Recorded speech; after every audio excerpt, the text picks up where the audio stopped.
Good morning, boys and girls. I hope you're all well. I hope you've had a lovely weekend and you're ready for a new week of distance learning. This week we're going to be looking at a new book, but first let's remind ourselves of our reading strategies. I have done a video that will explain each reading strategy so that it will help you with your reading. You can use any of the strategies to help you. The ones I want you to look at this week are your eagle eye and stretchy snake. Your eagle eye is when you look at pictures for a clue with a help with the word. And your stretchy snake is when you look at letters in the word and you stretch the sounds out and you go back and say it all together. Let's have a go at a stretchy snake of our own. Practice. P-r-a-k-t-is. You have a go for me?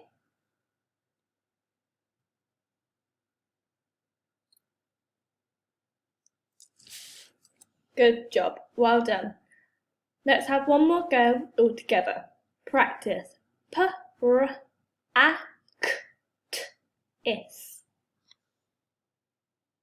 Good job. Well done.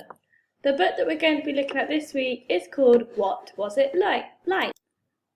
So, boys and girls, here is what our book looks like on Oxford Owl. Let's have a read. What was it like? The children were excited. They were going to take part in a play. It was all about the history of the town.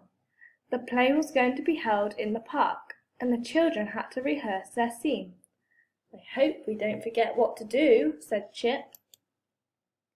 Gran had come to watch the rehearsal. My goodness, she said, I don't believe it. Biff is wearing a dress.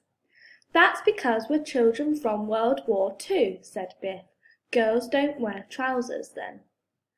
Our town was bombed in the war, said Chip. The bombing was called the Blitz. Gran could remember it. I was only a little girl, she said, but I remember the Blitz well. You wore awful clothes like these, said Biff. We have to carry these boxes, said Wilma, but they're empty. They weren't empty in the war, said Gran. They had gas masks in them. We had to take them to school every day. Gas masks? Gasped Will. Fantastic! The children rehearsed their parts in the play. They were sent away to live in the country. It wasn't safe to stay in the town because of the bombing. We have to pretend to be upset, said Wilma. Chip tried to pull a sad face. I'm going to pretend to cry, said Will. He made a loud noise blowing his nose. Stop it, said Biff. You're making me laugh. The others began to laugh too. We shouldn't laugh, said Wilma. Gran spoke to the children. The war was a terrible time for everyone, she said. It wasn't funny. We're sorry, Gran, said Chip, but it was a long time ago. After the rehearsal, Wilf and Wilma went home with Biff and Chip. Chip thought about the war. It must have been a hard time for children then, he said. It's hard to imagine what it was like, said Wilf. I can't wait to take these clothes off, said Biff. I hate wearing this dress. Suddenly, the magic key began to glow. The magic took the children off to another adventure. It took them back to a street in London. We've come back to the war, gasped Chip. This looks like the scene from our play. They saw a little boy all by himself. I was with my school, said the boy, but I got lost. May I come with you? Suddenly there was a long, wailing sound. That's an air raid warning, said Wilma. It means we're going to be bombed.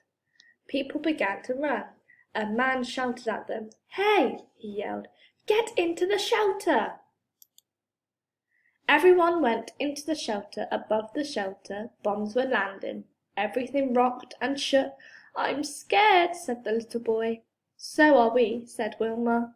I hope it's safe down here, said Biff. The noise went on for about 20 minutes, then it stopped. Everything was quiet for a little while. Then the loud wailing noise began. The raid was over. "That was really frightening," said Will.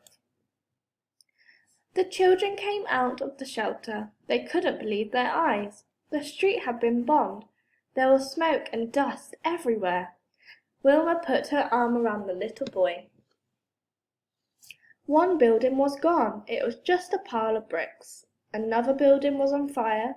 Firemen were starting to put the fire out. "This is terrible," said Will. "I didn't think it would be like this." A woman ran up to the children. She took the little boy's hand. "Oh, I'm so glad I found you," she said.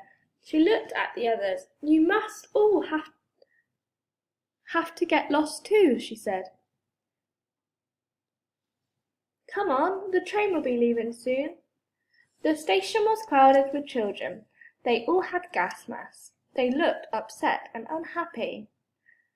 "We're being sent away," said the little boy. "It's because of the bombing. It's too dangerous to live here." A woman gave them all brown paper bags. Wilma looked inside hers. "It's a dry old sandwich and an apple," she said. "But no sweets or chocolate bars?" "Of course not," said the woman. "What did you expect?" A man blew a whistle.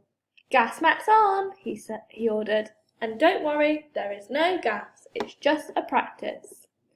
"We don't have gas masks," whispered Chip. "We only have empty boxes." Wilf opened his box. Inside it was a gas mask. They all had gas masks in their boxes. "I can't believe it," he gasped. "Hurry up," shouted the man crossly. "You must put them on quickly." Biff hated wearing the gas mask. It felt tight and uncomfortable. It had a funny smell and it felt hot. When she talked, her voice sounded funny and the gas mask steamed up. She couldn't wait to take it off. "Ugh," said Biff, "that was terrible. It was so hard to breathe in and out that gas mask." The man blew his whistle again. It was time to get on the train. All the children had to line up. The little boy began to cry. "I don't want to go away," sniffed the boy. "I don't even know where we're going." "But it's not safe for us to stay," said Chip. "My mum has to stay," said the boy. Wilma gave the boy a packet of tissues. "I've never seen tissues before," said the boy. At last the train came in. "It's a steam engine," said Will. The train puffed out smoke and it made a clanking noise. As it stopped, it gave a loud hiss. Smoke and steam filled the air. The grown-ups began to call the children's names out. Then they were told to get on the train. "I don't think our names are going to be called out," said Wilma. "They don't know who we are." Wilma was right. The man came across them. "Why aren't you on the train?" he asked. The woman looked at her list. "There shouldn't be anyone left," she said.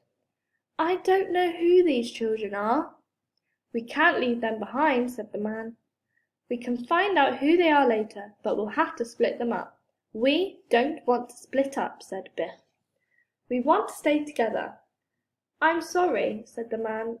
"I don't think you can." "We can't always keep children together," said the woman. "Not even brothers and sisters." "That's terrible," said Chip. Suddenly the magic key began to glow. The adventure was over. "I didn't like that adventure," said Chip. "I was so scared of being in that air raid." "I felt sorry for the children," said Biff. "Imagine having to leave home and going to live with people you don't know." "That poor little boy," said Wilma. Chip asked Gran to tell them about the war. "I never saw a banana," said Gran. "There wasn't much food. We didn't have lots of sweets or chocolate. We didn't have nice soap and shampoo. We only had a bath once a week." It was the night of the play. Biff, Chip, Wilf and Wilma didn't laugh when they played their parts. They remembered the magic adventure. They thought of the children waiting for the train to come in. Gran was pleased with them. "You were really good," she said. Biff told Gran a secret. "The magic key showed us how hard it was in the war," she said. "I'm glad we only had to act it." Now that I've finished reading the book, go all the way back to the beginning for me and have a go at reading it yourself. If you are struggling, don't forget you can rewind the video and listen to me read it again, or down here on Oxford Owl you have the play button where they will read it for you. This week on Guided Reading we are going to be doing another word search, and all you need to do to access the word search is click on the link that I will provide in your portfolio. Once you click on the link, it will bring you to this page, and to enter the word search you just need to type your name and press start. Once that has loaded, you need to press start again and find all of these words in your word search. Don't forget to send me a picture of your lovely work. Enjoy and have fun!